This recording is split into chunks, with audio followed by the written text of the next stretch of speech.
Goodbye, Aberdeen, South Dakota. Actually, I'm still in the town. It'll be a little bit before I get out of town. But I'm on my way to... I'm not going to say because I'm going to put it on the internet. People might kill me. Don't kill me. So I'm on my way out of Aberdeen. Yeah. Slept good last night. Had a good breakfast. Spilled my coffee in my room. It's a good day. It's a good day. More to come. So at the moment, I'm going over some pretty rough road. It's not terrible. It's not like Highway 25 was, but it's some pretty rough road. And I just want to say something about the rough roads.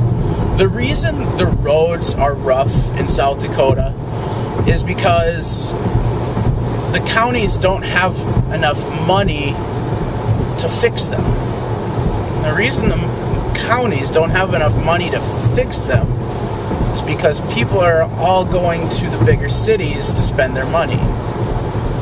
And people aren't, paying for the taxes to go to all of these small towns. So the roads eventually break up and the towns will eventually die because the road is crumbling.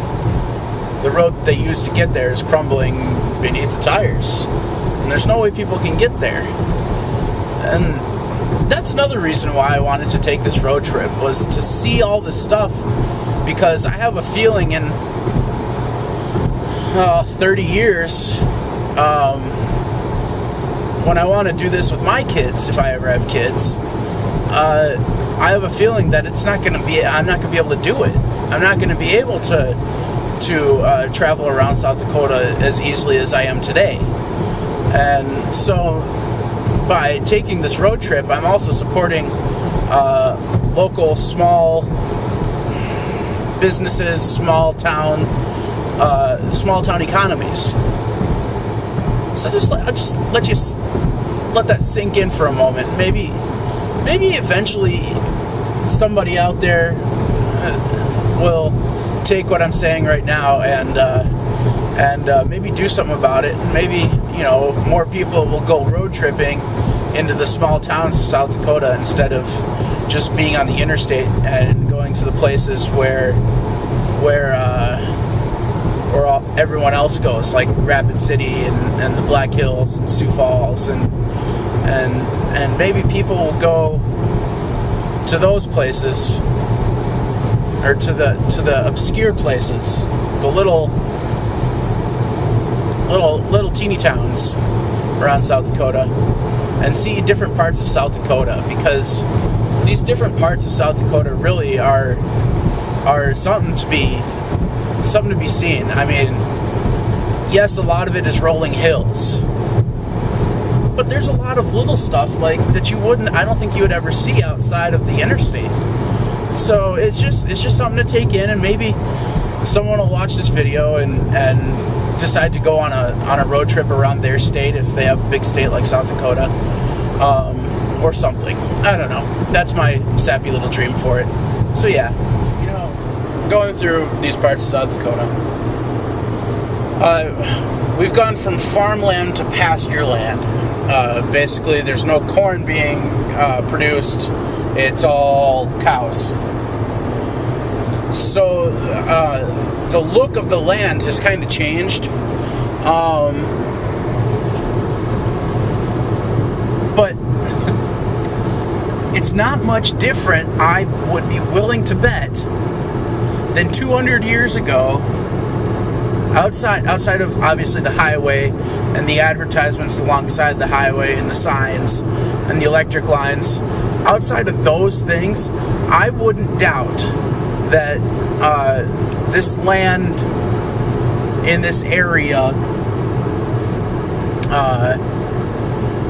isn't much different than what it was 200 years ago. Just take a look. I mean, it really is not much different. It's rolling hills, deep valleys.